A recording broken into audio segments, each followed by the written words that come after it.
I'm Paul Cram. These are the 13 books my Men Who Read Nonfiction book club read last year. I want to share them with you. First, we started with If at Birth You Don't Succeed by Zach Anner.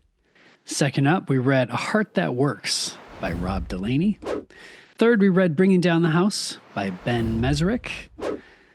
Purity and Danger by Mary Douglas. The Good Nurse by Charles Graeber. The Upstairs Lounge Arson by Clayton Dellery Edwards. Honeybee Democracy by Thomas D. Seeley. Proof by Adam Rogers. Mortality by Christopher Hitchens. Big Dating Energy by Jeff Gunther. Dark Archives by Megan Rosenblum. Prisoners of Geography by Tim Marshall. And Heat by Bill Buford.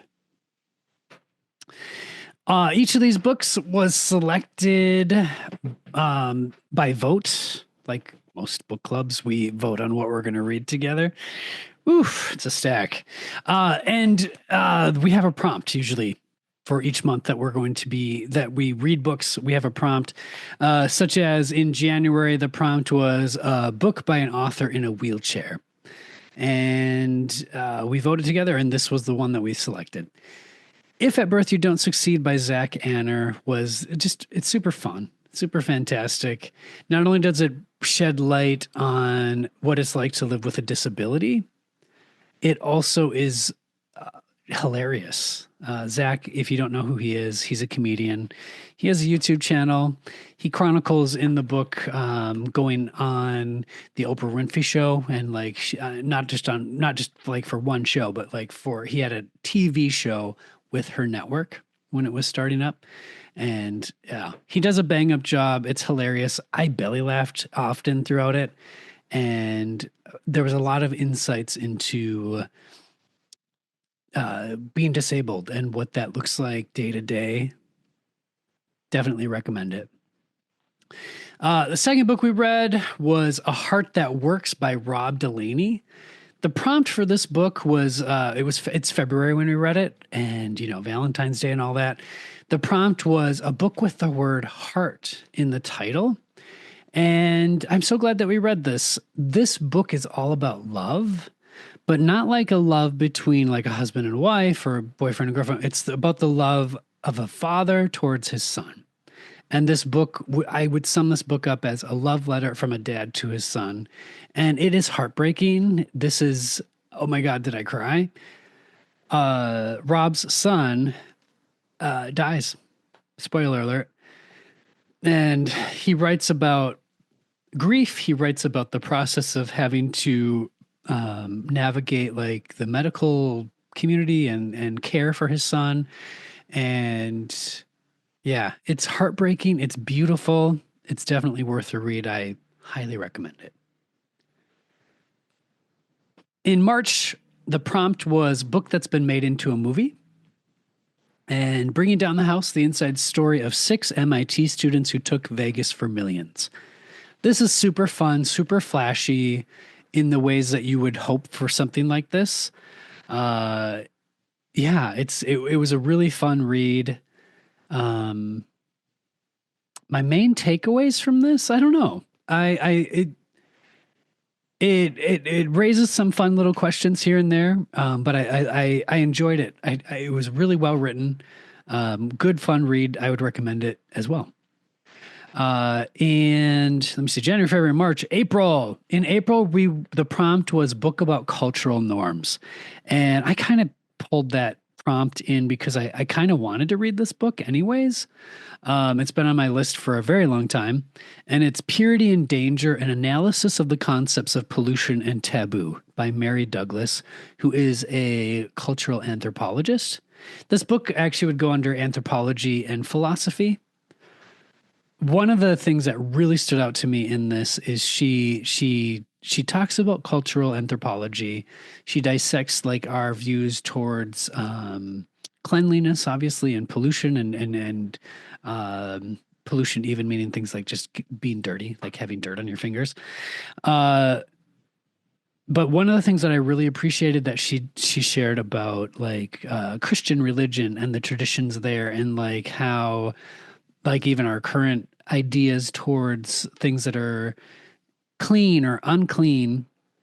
She references, I believe it's in Leviticus, the verses that we have translated, and she talks about, I think it's something about it's an abomination to eat certain animals, and I think one of them is like animals that don't have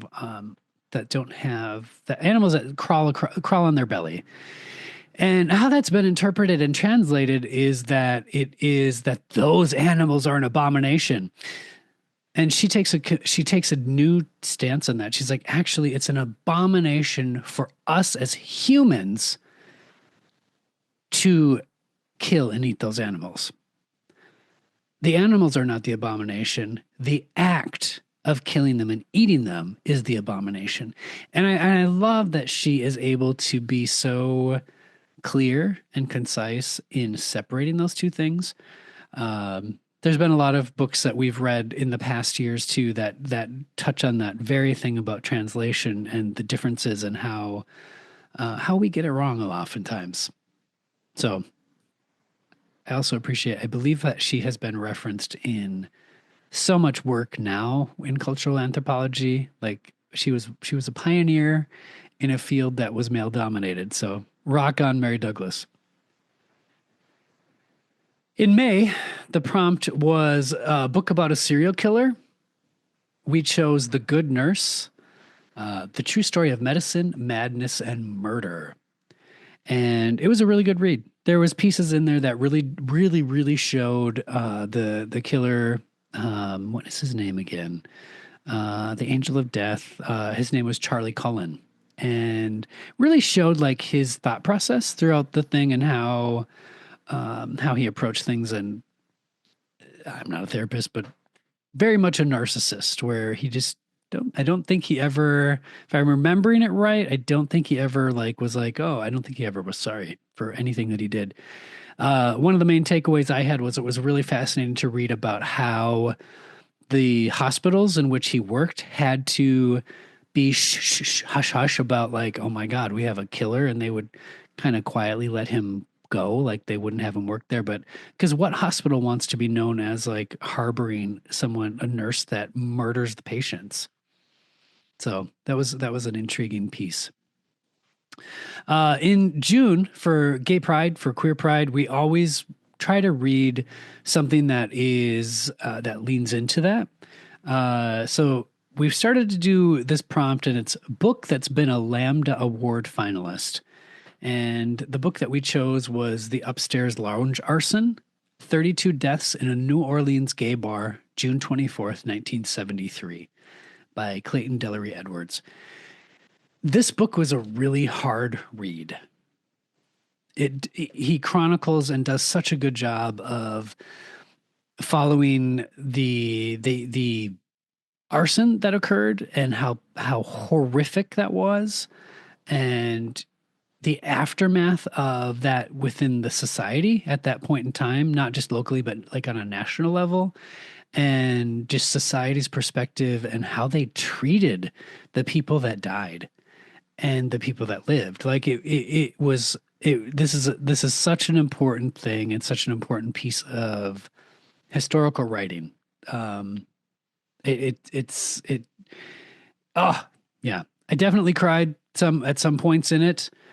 One of the main things that I wanted to share, though, a takeaway was how he, like, I think it was the last couple of chapters, the author, Clayton, who is queer, he goes and he visits the arsonist's grave. And he just says on his way home, he's like, what am I supposed to do with this now? What am I supposed to do with everything that I've written down and everything and all of that history and just where we're at? And he's like, I know what I need to do. And he's like, I need to live openly. He says that as he's on his way home to his husband.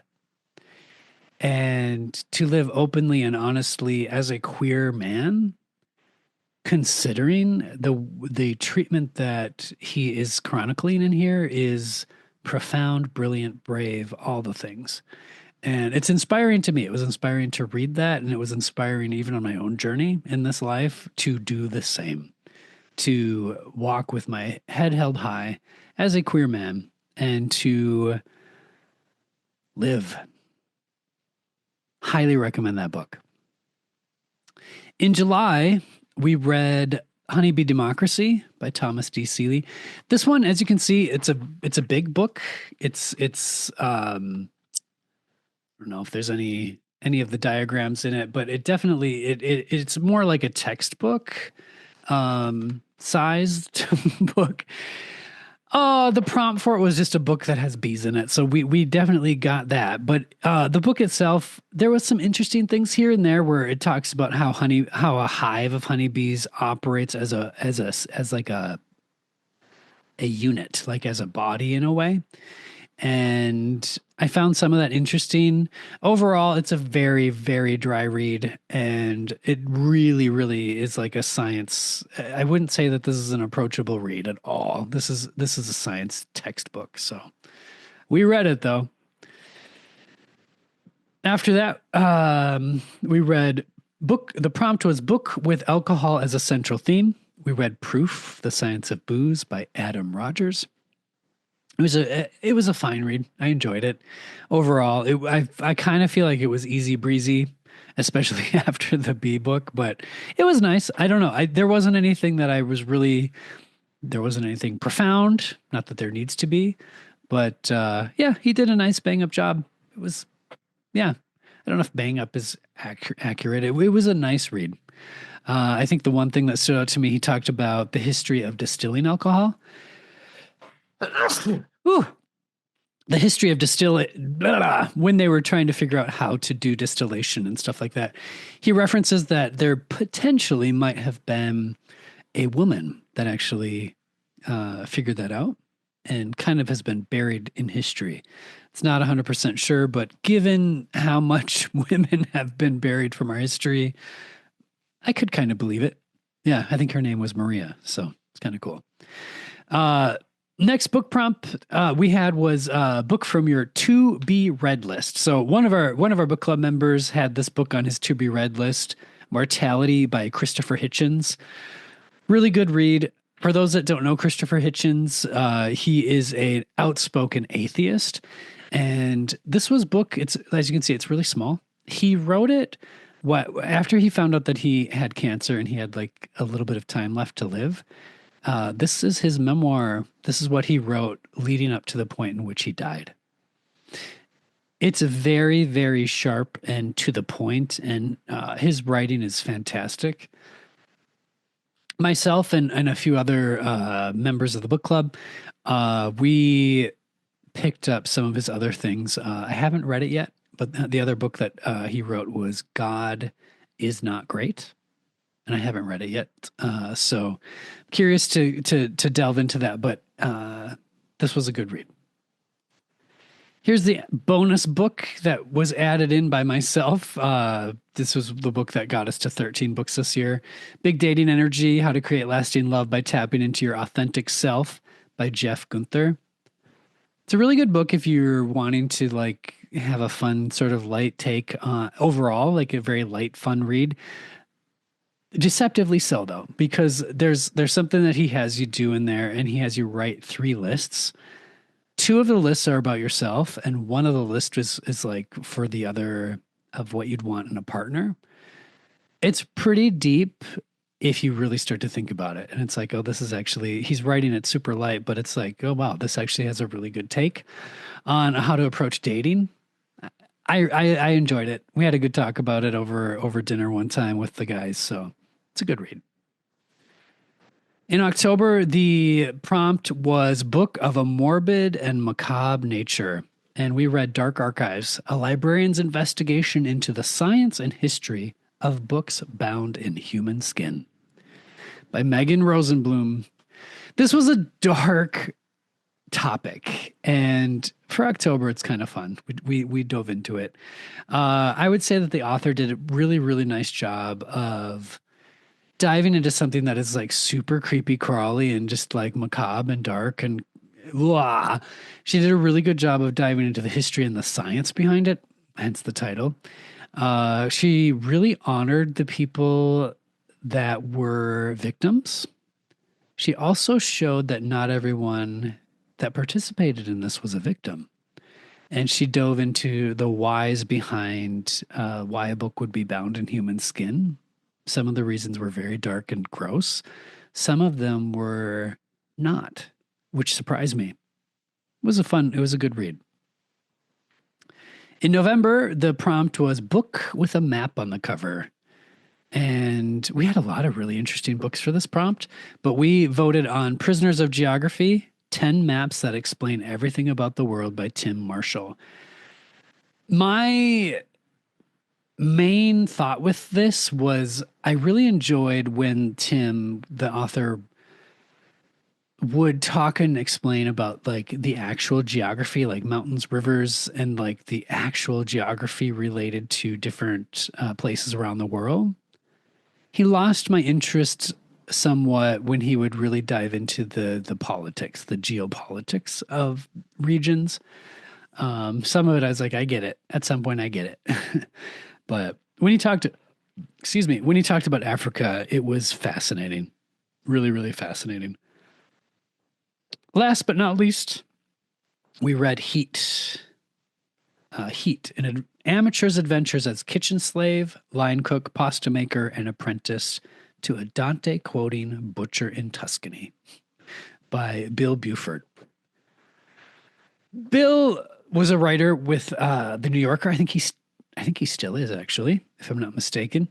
But this is his biography, and the prompt we had was book with a culinary biography memoir slant, so it falls right in there. I really enjoy reading about cooking and all that kind of stuff. We've read several books on this topic over the years. While the book had its moments, I really felt like it wasn't quite doing what, I don't know. It was like, okay, I get it. I really appreciate how he ended the book and where he went and where he landed. The first last few pages, I was like, oh my God, this is such good writing. Leading up to it, I found it to be like, it was all right, but it had its moments. I do want to acknowledge and say, though, I think we've had a lot of books that sort of do what this one did, and I think this one was written kind of in the early 2000s, and since then, there's been a lot of books sort of in this vein of like food memoir kind of a vibe and showing that background. Bill is not the first person to do this. I know like some of the ones, and not even Anthony Bourdain. Anthony Bourdain's Kitchen Confidential, which is very popular, wasn't even the first. There's been many cooking memoir style books. Yeah, I don't know what else to say about that. It wound up really nice. I think if you really are a foodie, you'd probably enjoy it. It's not that I didn't like it. I did. It just found some of it to be a little bit like, okay. uh, I'm very excited always to hear what people are reading. If you've read any of these and have thoughts on them, please let me know. Share, comment, talk with me as much as you're able to about them. I am always curious to hear what people are reading and what their takes are. Yeah, I'm excited too to see what comes up for my book club here in the coming years. What we'll be reading. If you have suggestions on that, let me know. All right.